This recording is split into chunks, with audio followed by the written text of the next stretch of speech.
All right, we're gonna get started. Please behave. Okay, so we're gonna start this session, which is gonna be very interesting and different, and we have a wonderful lineup of very important people. So that's amazing to have secured all this lineup. And this session, which is gonna be on the future of brain heart research, is gonna be moderated by Dr. Jennifer Phillips. So Jennifer is a scientist and scientific director at the Royal Mental Health Research Institute, but also assistant professor at University of Ottawa. And she specializes on mood disorders and suicidal prevention. So please join me in welcoming Jennifer. Thank you. Really pleased to be able to fill in the last minute here to moderate this session. As we come together for the final session of the summit, we're going to reflect on how much ground we've covered. Over the last 3 days, we have explored the brain-heart connection from multiple perspectives, from preclinical discovery and therapeutic development to diagnostics, precision medicine, population health, equity, and systems and models of care. And across all these discussions, a common theme has come up, and that is that brain-heart health not only depends on scientific discoveries and breakthroughs, but on our ability to connect disciplines, sectors, and systems in new ways. We've heard repeatedly about the need to move beyond traditional silos, to integrate research and care, and to balance a holistic view of the brain, the heart, and mental health, and to build partnerships that span academia, healthcare, government, industry, community organization, and people with lived experience. So today's panel, called Enabling the Future of Brain-Heart Research from Seed to System, picks up on that challenge. Our first step was really looking for a connection between the brain and the heart. The next step is about building the ecosystem needed to act on what we now know. How do we create the infrastructure, partnerships, funding mechanisms, and pathways that will lead to impact and allow brain-heart research to improve health outcomes at scale? This conversation is an opportunity for us to look back at why the BHI was created, to consider the opportunities that have emerged, and to explore what comes next for brain-heart research in Canada. So to help us think about those questions, we're joined by an outstanding panel representing many of the sectors that are going to shape the future of this field. So please join me in welcoming Viviane Poupon, the President and CEO of Brain Canada, Ryan Perry, Vice President of Research and Science from the Heart and Stroke Foundation of Canada. Joining us online is Alan Evans, Senior Director of Healthy Brains, Healthy Lives at McGill University and co-lead of the ARCHIMEDES platform. We have Michele Delia, Vice President of Medical Access and Policy at Roche Diagnostics. And we're joined by Nick Calvert, CEO of Yellowbird Diagnostics. So I'm going to take a seat in the panel and we will start our discussion.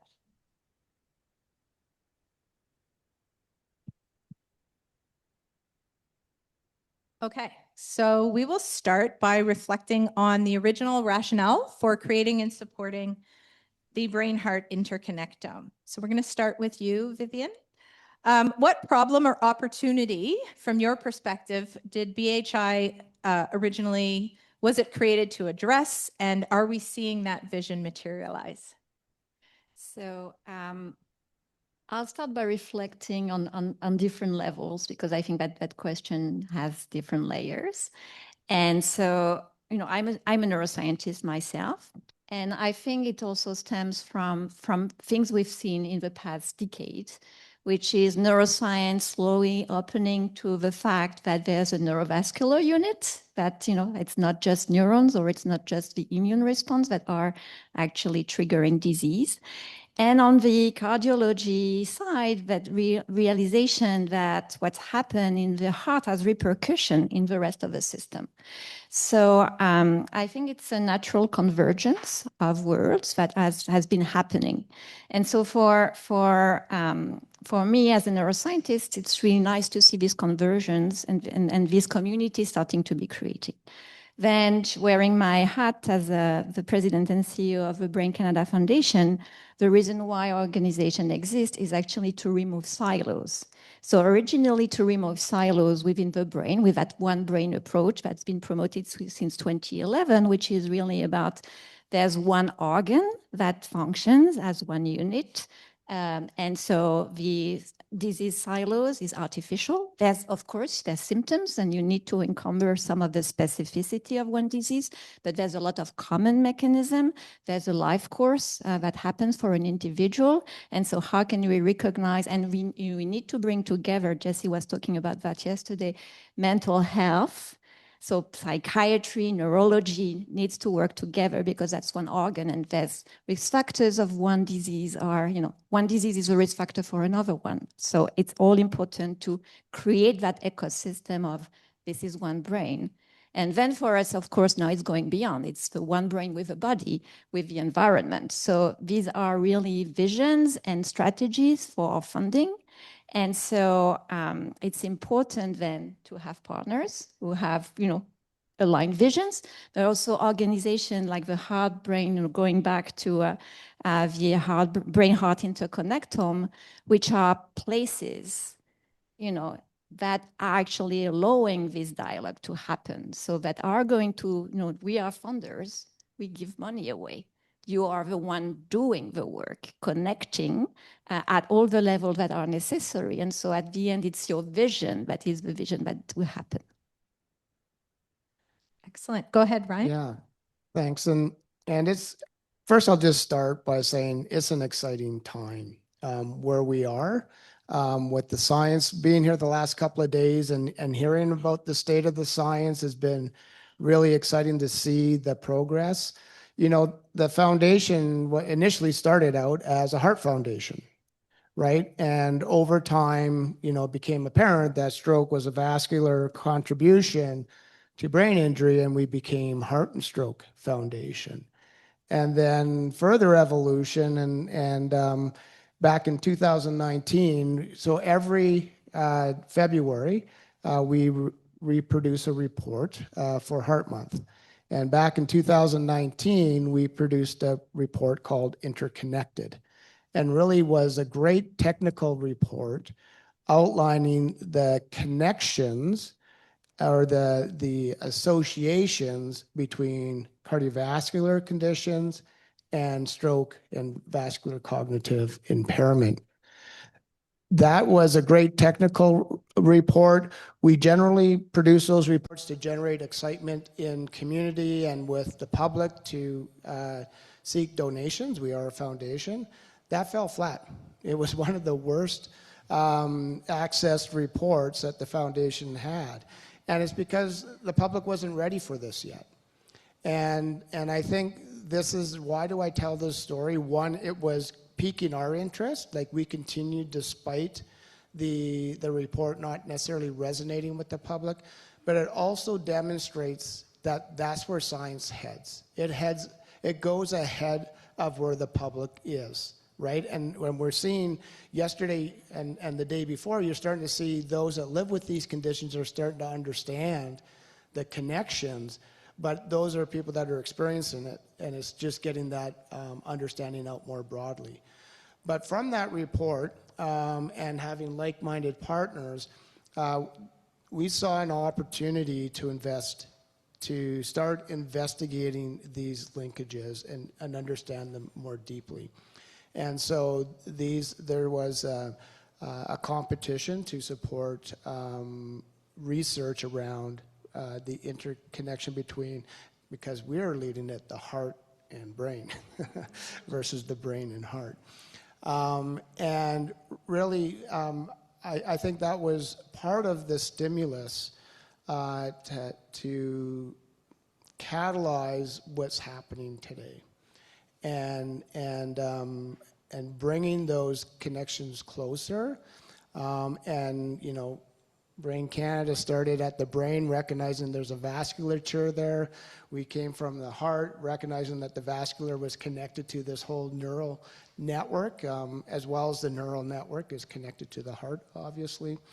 and really saw that, you know, the only way you can address these challenges is by bringing experts together in those domains and start to think through and understand these connections, either the biology, the sociology, how do you look at it clinically, and really start to create solutions to these connections that we're still learning about. So really exciting to see sort of a report that was talking about these connections leading to some initial funding, and now seeing it start to flourish with the activity happening here with the BHI. Excellent. Yeah. We've also seen with the Brain-Heart Interconnectome a lot of infrastructure and data opportunities that are emerging, especially we're going to now hear a little bit about Archimedes. So this question's for Dr. Evans.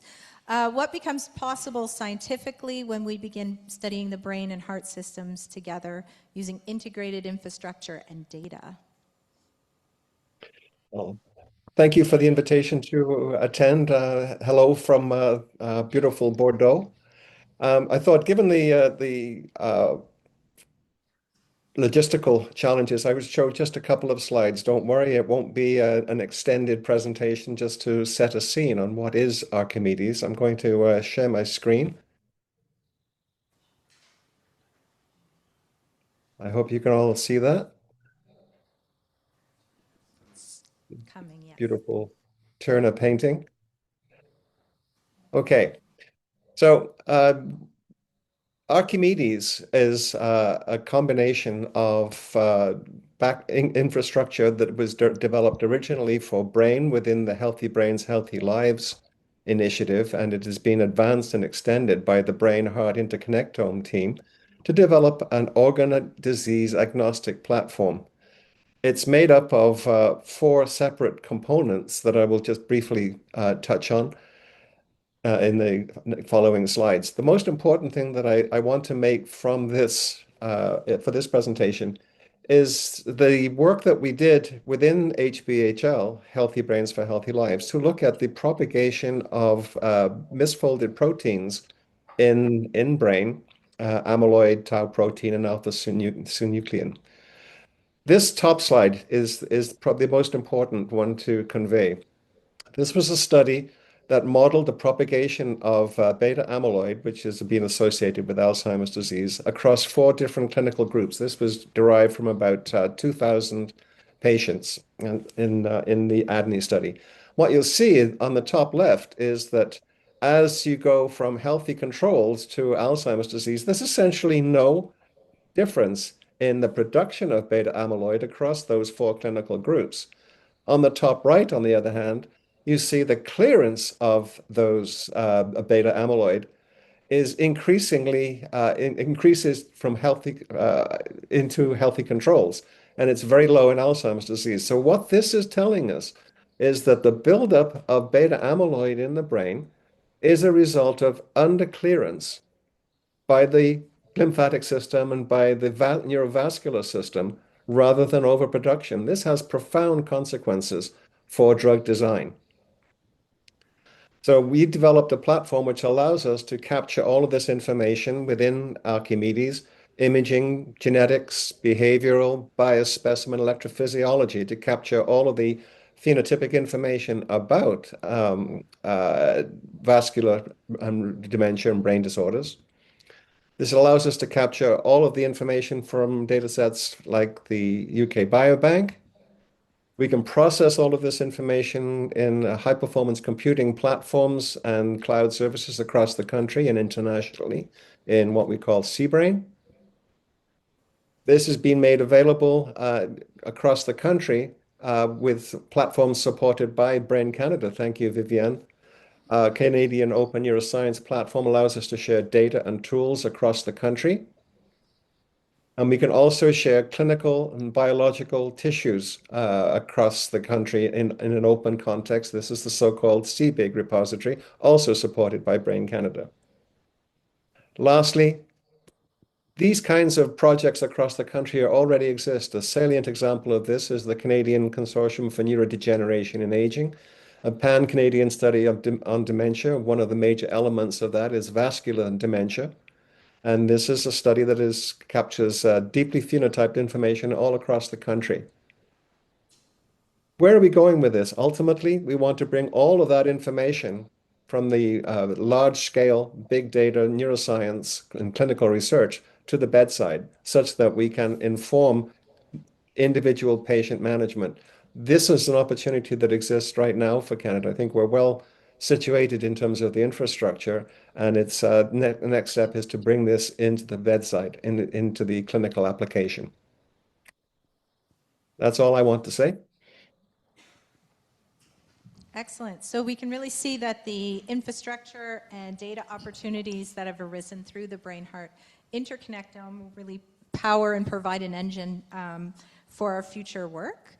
We're going to continue talking about the present a little bit more here. We're going to talk about translation, innovation, and commercialization, and how the brain-heart interconnectome is creating pathways from discovery to implementation. So we're going to start with Michele to talk about how the BHI can really contribute to moving discovery research into meaningful impact. Thank you. Wonderful. It works. So it all starts with data, and what Dr. Evans shared is exactly the foundational elements that typically companies like Roche Diagnostics will be looking to eventually integrate new biomarkers within their portfolio. So for those who don't know what Roche Diagnostics does, it's the largest provider of laboratory tests around the globe. So anytime you go for blood work in Canada, it's roughly 30% of the time you end up with a Roche diagnostic test at some point. And that is the reality around the globe. So imagine today's reality with neurology, Alzheimer's. These blood tests weren't available 3 years ago. They were available through research projects where clinicians and scientists were looking to find the right timing to make a blood test be indicative of a certain condition. So you need to find the right intended use. Then eventually you need to find the right patient population, not too early in a disease, not too late, like at the right moment where your information could potentially be clinically useful.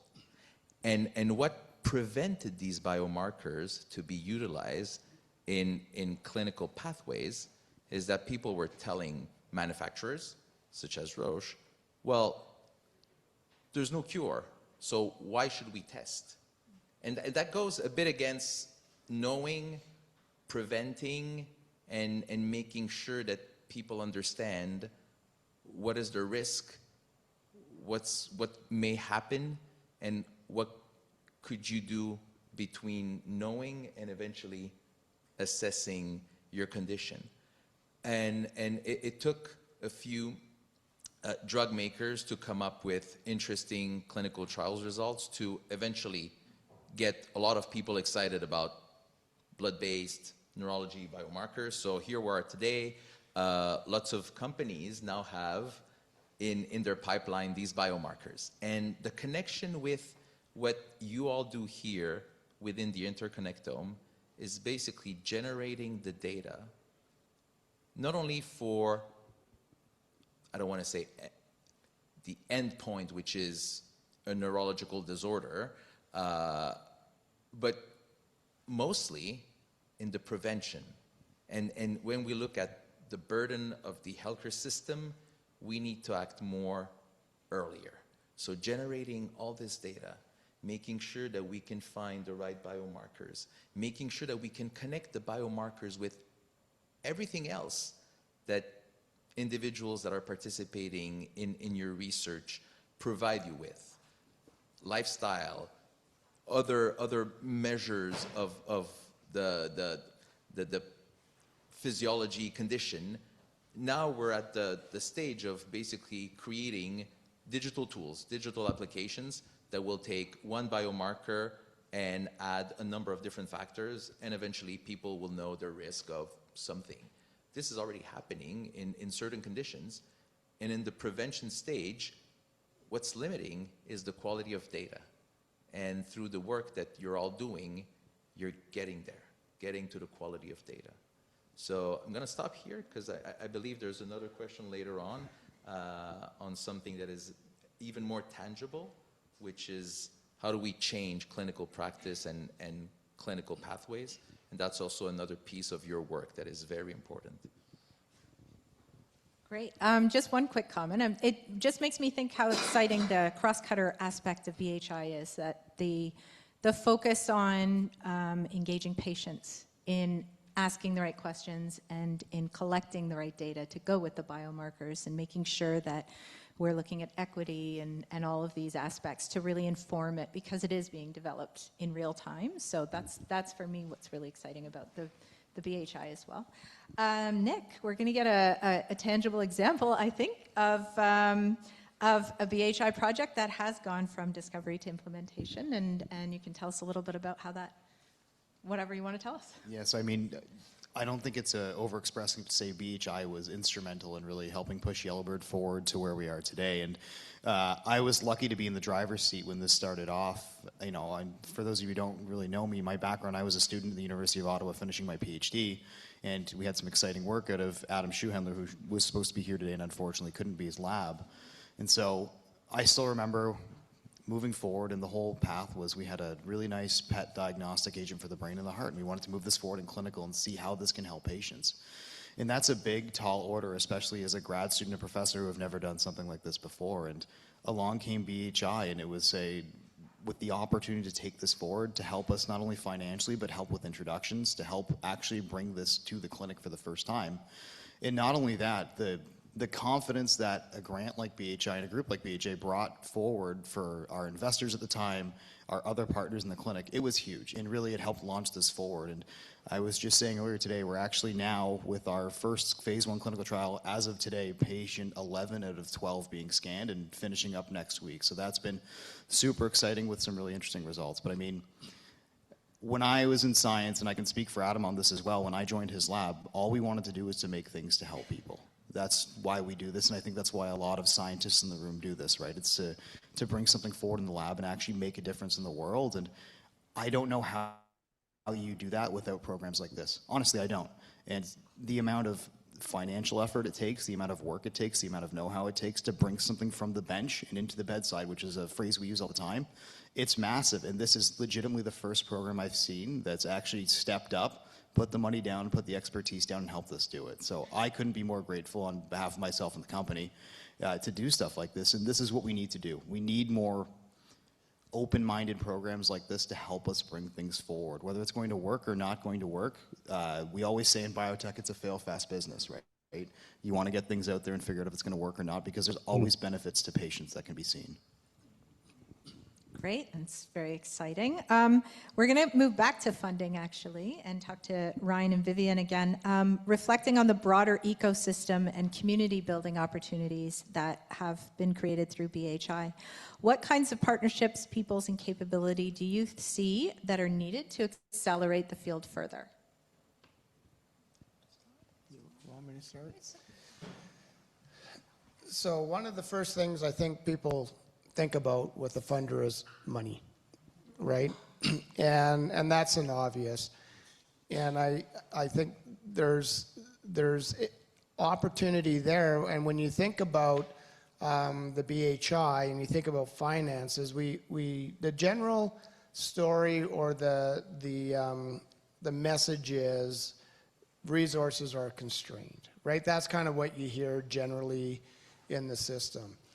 Well, I think, you know, if you shift that narrative and think about where can you leverage, where can you amplify, and where can you collaborate, that resource challenge is minimized, not removed, but is minimized. So, you know, as a funder, you know, we think about what are the opportunities that you can continue to support work that leverages the BHI, that amplifies the work of the BHI, that you can collaborate, and we have programs that support that. So it's not necessarily thinking about BHI supporting all the work that's out there, but the opportunity to say, hey, I have a really innovative idea.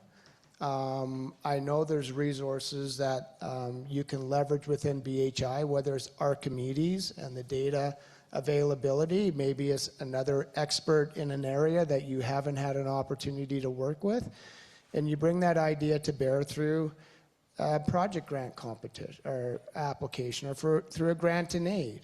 Or maybe you get a studentship and you have a graduate student kind of help be the glue between those opportunities. So that's the financial piece. So I think there's opportunity there to leverage the environment, and you know, really happy at the foundation. We have a whole suite of funding programs, right from, we call them people stream, project stream, and platform stream. So supporting the personnel, supporting the innovative discovery-based ideas, and then bringing that together through networks and teams. And so I think maybe help change the narrative of going, okay, where are the resources where I can leverage? The second thing, sorry, Viviane, beyond the funding is at the foundation, and this is really what excites me at the foundation, because I come from a world, I'm a trained scientist, but I went into the world of you know, government granting agencies, which really that's all they have to offer is finances. At the foundation, we have 4 levers of change that we use to activate for our mission goals, right? Our mission goals, prevention, saving lives, and promoting and enhancing recovery. Research is one of those levers, and we fund research. Another lever is through our advocacy work and our policy work, and we have experts in policy and advocacy, and that's a collaborative opportunity for groups like BHI to understand where the priorities are for organizations like Heart and Stroke that are active in the advocacy space and have coalitions that can be leveraged to really help move the needle. And this was just most recently demonstrated yesterday with the province of Ontario announcing that pro-BNP testing is accessible to everyone in the province, right? That is a teamwork-based policy effort. Roche has been there, we were there, other researchers were there to really advocate and bring that forward. It happened in Manitoba a few weeks ago as well. We also do education and outreach.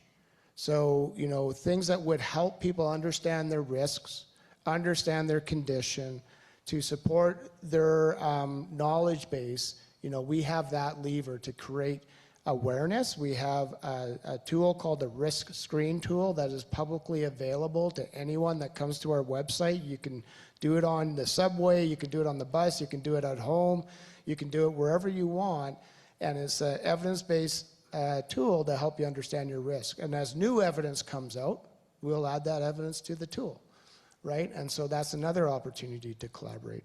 And then the final piece is around the health system and health systems change. You know, you talk about the collaborative clinics. You know, as the evidence comes forward and is demonstrated, we can start working together with our health systems teams to go at this issue, you know, province by province by province, to look for system change. So those are our 4 levers to action change on our mission, and so much more opportunity to work together beyond just the funding. Yeah, no, so I will add to what you just said. First of all, you are building a community of practice. So what you're doing right now, trainees, researchers, people with lived experience, healthcare workers, clinicians, is bringing all these different perspectives, and that's going to go a long way for many years, especially for the trainees. You're going to learn how to do science right, to really go to impact and outcomes and practice a new way of science. You are building trust in a way where you are going to be trustworthy people. So you can embrace and you can really, you know, become advocates, become people who do science differently. But going back to Ryan's point in terms of funding, because funding is important, funding is what allows you to do paperwork, there's many opportunities to grab that funding. So actually, I asked my team to look at brain and heart, in our research we found. And there's 100 projects that popped up, from capacity, so trainee, Rising Star program, which is really stipends for young researcher, future early career researcher, or platform support grants, and some of our team grants. It's present. So for me, it says two things. It's like there's many opportunities for existing programs, and let's not become this brain. So don't only look at, collaboration and program launched together between Heart and Stroke and Brain Canada, which is actually less and less on stroke, actually. It's not that we're not caring about stroke, but a lot is really about looking at this interconnection between heart and brain and how we combine expertise and really, make clear that it's the intention, so that we really had to have all these relevant expertise coming to form the research projects. But as Ryan explained with their program, we also have programs. So once again, capacity building, team grants, knowledge mobilization grants, platform support grants that are totally amenable to support you in some aspects of your projects, because we don't think that the heart is not relevant. We have acknowledged that it's totally relevant. So really think yourself of these systems. And my last point would be, these 100 projects, they're not all stemming from, the brain and heart interconnectum. There's of course, it's fantastic to see McGill and New Ottawa collaborating. There's other, that you need to enlarge your community of practice and build it so that it really becomes national. And we hear a lot about nation building, and there's a lot of emphasis right now in our federal government about scaling. And so there's some national opportunities that you're very well tooled. You have all the right ingredients to really make it even broader. And so the larger, and of course, then it becomes, you need resources to do that. So we get that. But I think there's a lot of opportunities if you play smart that you can leverage.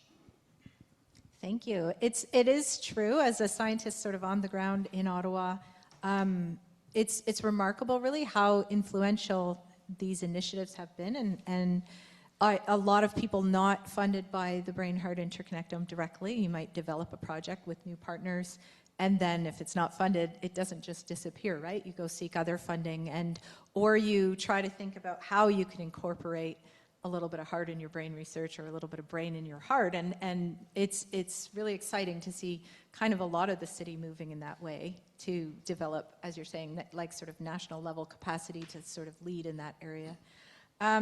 We are now going to move over to the future a little bit and talk about what's next. And I'm going to look for reflections from all the panelists. When we're looking at brain heart research in Canada, if we want it to look fundamentally different in the next 5 years, what for you is the smartest next step? Why don't we start with Dr. Evans online? What would be the next step for you? So I think I'd probably start with the perspective that we've sometimes been told that big data science is fishing. In fact, you could lose grants because people just said you don't have a hypothesis, you're just beating the data to death. I would like to argue that these are not competitive worldviews. They are completely complementary. You gather large amounts of data. You process that data with either traditional strategies, multivariate statistical modeling, or AI, and you generate hypotheses, which you then confirm. You split your data into two, and then you generate the hypotheses with one half, and you confirm the hypotheses with the second half. So we're at an exciting time where we have the infrastructure which allows us to capture vast amounts of information, lots of phenotypic information, genetic information, that allows us to process data in a way that was unimaginable a decade ago. And I think that it is important to make that point that there's a lot leading up to AI analysis. We all talk about AI is going to solve the universe. Well, it will, provided the data is organized and structured in a manner which allows it to be accessible and submitted to AI modeling. So I think we're at the point where we can capture all of the information that's necessary to allow us to process the data, generate hypotheses in an iterative manner, and advance science in that manner. I think the future is certainly going to be where we can get access to vast amounts of data. Whether it's hospital data or clinical data is an interesting question because clinical research data is structured. Hospital data is not. And one of the issues that we have to struggle with is how do we bridge that divide between structured clinical research and the application at the bedside. I think that valley between those two worlds is still very much uncharted territory. And the challenge I think before us is how can we bring all of this exciting big data neuroscience, medical research to bear in the clinical context. And I think there's a lot of work to be done on developing interoperability between those two universes, the hospital data management environment and the more structured clinical research environment. It is definitely not a solved problem today, but the potential is enormous if we can address that problem. Canada, I think, is extremely well positioned to address such issues because I always say that Canada is large enough to have an impact. It's small enough to be organizable. You try and do this in the States, and it typically balkanizes into many competing warring factions.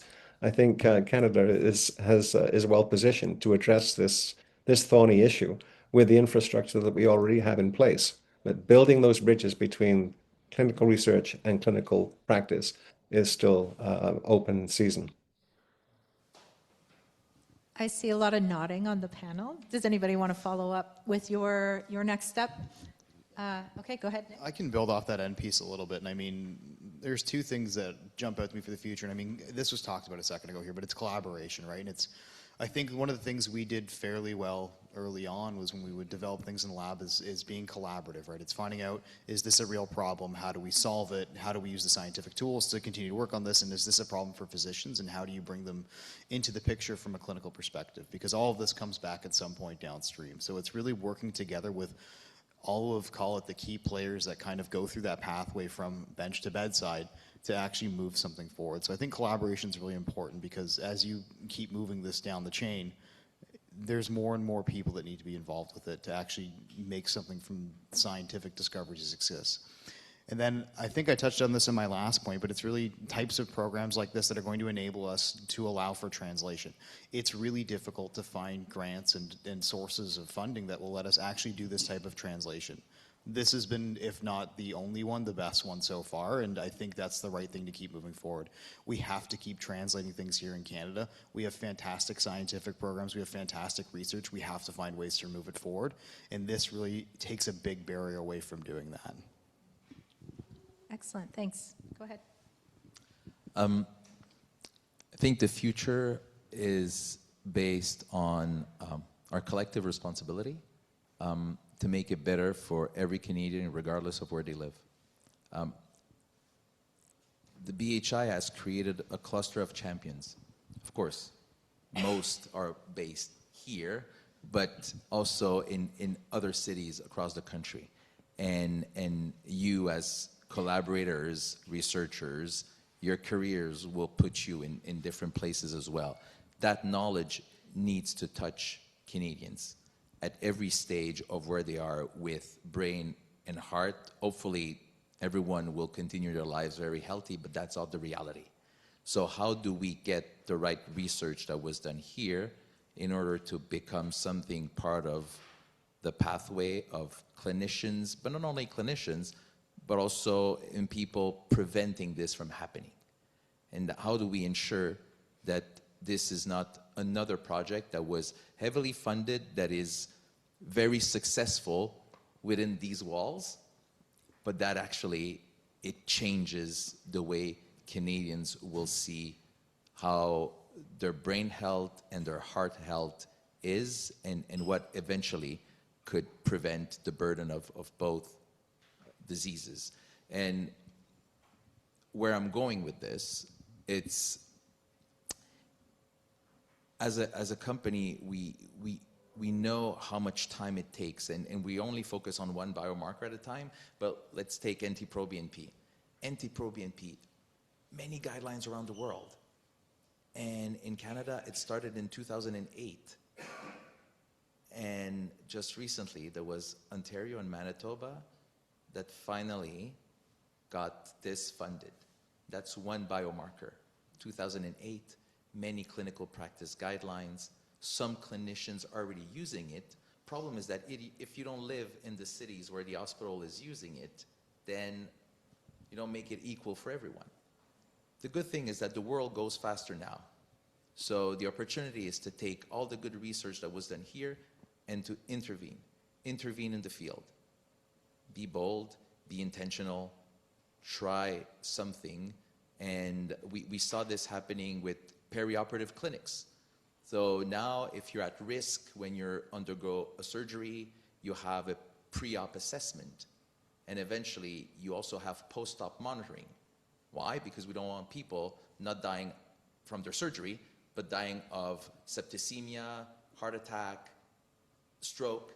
So, but that started because of great research that was done and champions that participated in that research that tried to implement these clinics at their local centers. And now, I don't want to say that every Canadian benefits from this. It's part of the guidelines, there's clinics a bit everywhere, so that's the opportunity. So I think you're already in the good path of making that happen. The second half of this initiative will allow you to test your hypothesis, to go out there, to partner with organizations that will eventually get your research in the hands of people that can change Canadian lives. Yeah, thanks. And I'm going to try and keep this short because my excitement for the future is enormous, okay? So when I look in the audience, I see many people who are the future.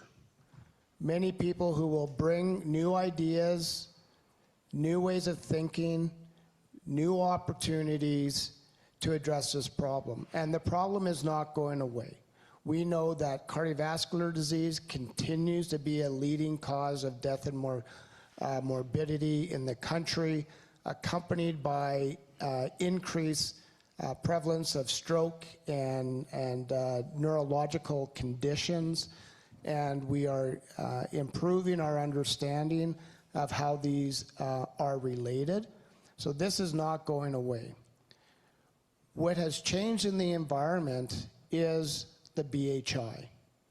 And you have the people early in your career, you have an opportunity to embrace what's present now to supercharge or turbocharge the future of brain-heart conditions. You have access to experts in the different fields. Canada has leading neurosciences in the world, leading cardiovascular scientists in the world. We have leading AI centers of excellence in the world. And building here is a leading opportunity to bring data together in a meaningful way that we wouldn't even have thought about doing, questions that we couldn't even have asked 2-3 years ago, right? And that opportunity exists now, and will continue. The cross-cutters, thinking about equity, thinking about what does it mean for Indigenous communities, what does it mean for people in various geographical locations, like the opportunity, like I wish I was back training again. Like it is, that when I was trained in a silo in a lab doing lipid biochemistry, and I might poke my head out the door once in a while to see like what the weather's like and then close the door again and get back to work. And so it's just a great opportunity, and the funders are here and will continue to be here and to help support you in advancing the future of brain-heart conditions. So I'll try to add to everything what I said, which I fully agree with, by adding two things. One is that I agree we are at incredible times because of technology, because of AI. But also, once again, I always try to look back at what I was saying 10 years ago, even 5 years ago, and I'm taking the brain perspective. And a lot of our pitch to donors was we are treating conditions with no disease-modifying therapies. This is no longer the case, Alzheimer, MS. Now we're talking about different prevention. It's not just prevention of modifiable risk factors, it's prevention of intervening early enough in the disease through biomarkers and through evidence so that the disease-modifying therapies we have can be applied early enough that you never or you very slowly develop the disease. That's totally different than 10 years ago. So this type of advancement, once again, if you bring that logic into brain-heart interconnectome, it's going to create amazing opportunities for the population we care about. My other totally different piece is about when you think about the future, try to anticipate. We have a tendency to create systems and so complain about systems. The healthcare system is very slow to change as regulation, but it's still going to change. So right now, when we think about our research questions, about the technologies we develop, let's think about in which healthcare system it's going to be applied in 5 or 10 years, because it will be different. Because technology will be different. AI will be there, implemented to some extent. So if we design today the solution of yesterday, we won't fully achieve future. So let's always try to not react, but anticipate. Excellent. We're now moving to the audience. Oh, sorry. Yeah, go ahead, Alan. Yeah, I just wanted to echo some of the comments that have been made with the specific choice of the word democratization. This is a buzzword that is taking on increasing resonance. The technology that we have at this point allows us increasingly to potentiate people in indigenous communities, in underserved communities, where they can get access to the data and the tools that heretofore were only the province of big medical centers. You can now, from your cell phone, you can start to launch an analytics of big data, which is relevant to your particular question.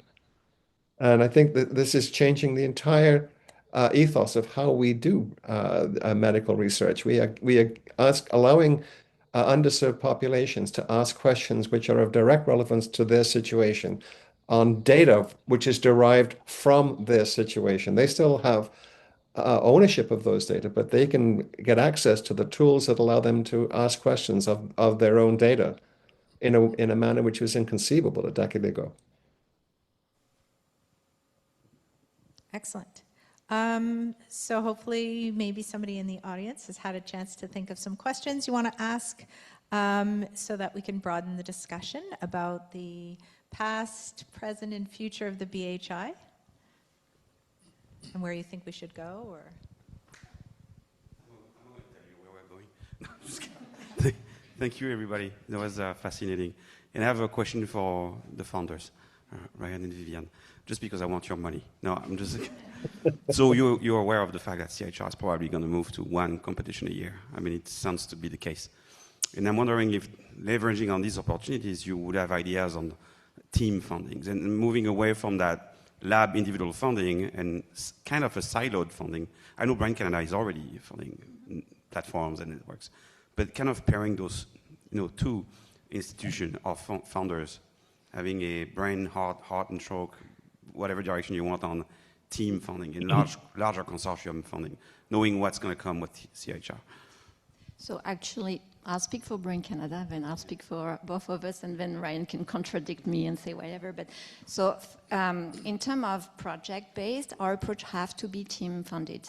That's what we do. And we always look at the portfolio of everything brain and then carve out and be sure that we support the different elements that are important. And then work with partners so that we don't duplicate, because there's 2 things.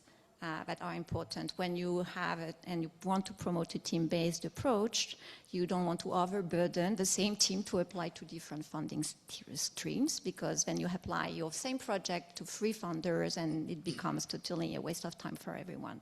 So we consult a lot together. We co-invest in each other's program.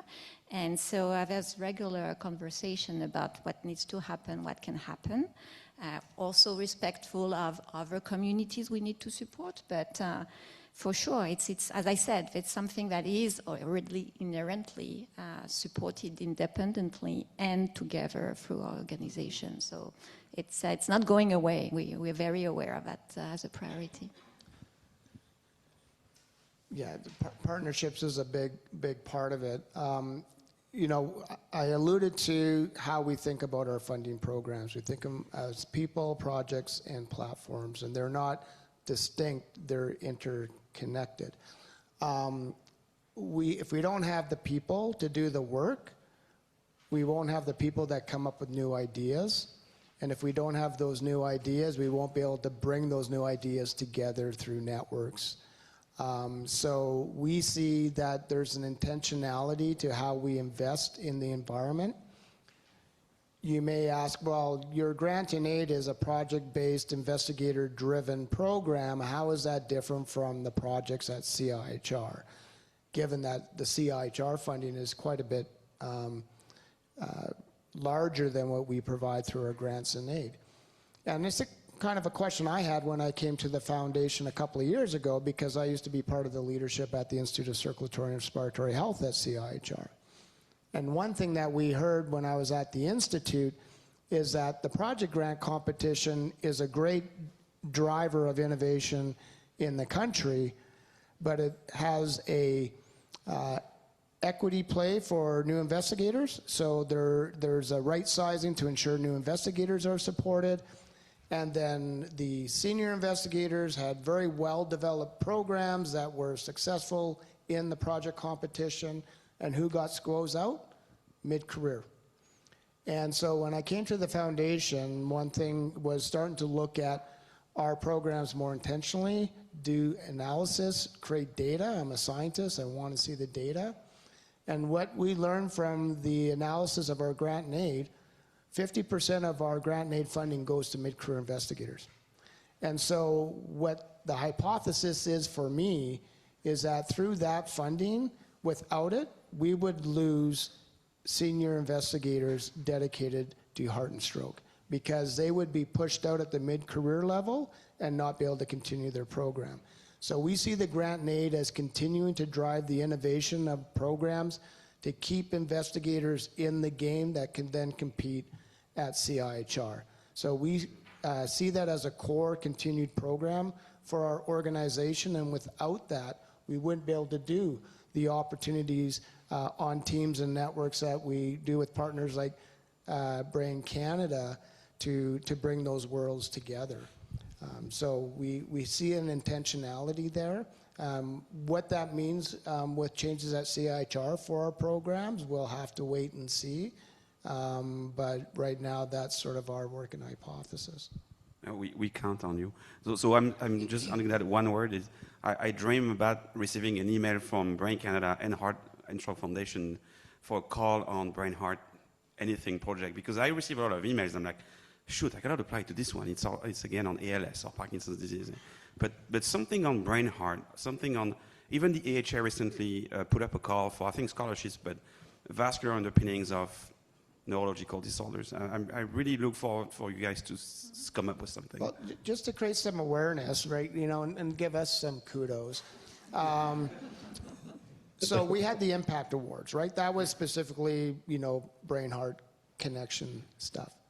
But in some recent launches of teams, we had the congenital heart disease. Mm-hmm. One of the teams is focused on the neurological effects of CHD. Right? Whether it's through surgeries at a very young age, whether it's through the outcomes of living with a chronic condition. So we've partnered to fund a team to understand the interplay between congenital heart disease and the brain. We are announcing Well, we have two competitions that we'll be announcing soon, the outcome, because they've already gone through process.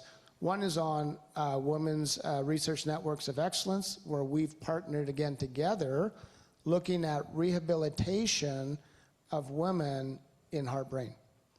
So we've collaborated on that. And then the last one that we'll be coming out with is related to cardiac arrest. And we have a team that will be dedicated to understanding the neurological outcomes of those that survive cardiac arrest. So we do have those opportunities out there, but we don't necessarily specifically call them heart-brain all the time. You have to look in the thin prints. You have to look at But you have to, no, but whenever we launch something together, that means the heart-brain is there. Because we thought about it. We make something that actually has sense and has a reason to exist. So it's not just, oh yeah, let's partner together for the sake of it. So whenever there's a joint call, there's a good chance that your community is the right community. Thank you so much. Other questions from the audience? Jennifer? Hi, Jennifer Gunning, the Senior Director for BHI. And just more a couple of comments than questions for the panel. First is a huge thank you. We're really privileged to have this panel of experts to guide us in terms of where you see the opportunities for BHI and our community moving forward. So I want to acknowledge that. I don't want to take that for granted. You know, at this point in the BHI, we're really starting to think about our pathways to impact, our pathways to sustainability, and you have given us really great insights in terms of how we can come together as a community, leverage on the work that's been done to date, and to really find those right pathways for the future. So big thank you. The other just kind of comment that I wanted to make, it was really good to hear about, you know, how the BHI and the programs and things have been unique. They've allowed, you know, our community to have impacts that would have been really difficult, if not impossible otherwise. But I just wanted to acknowledge, like, this is because of the investments of the Government of Canada that they are making in the BHI, in these Canada First Research Excellence Fund initiatives. And so it's through that government funding that we as a community can do these things. And so I think it's our responsibility as a community to acknowledge that. We recently underwent midterm review, and it was clear part of that review was not just us as initiative, but what is the impact in these longer term, large scale investments of the Government of Canada. And so we have to help our funder, the Government of Canada, and tell our impact stories. So that's just a call for all of us, so we can make sure that, you know, CFREF initiatives and other big investments like this continue. It's amazing to have Brain Canada and Heart and Stroke to support, and we can leverage that, but we still need these longer term, large scale investments. So I just want to recognize the big funder for BHI. Great, thank you.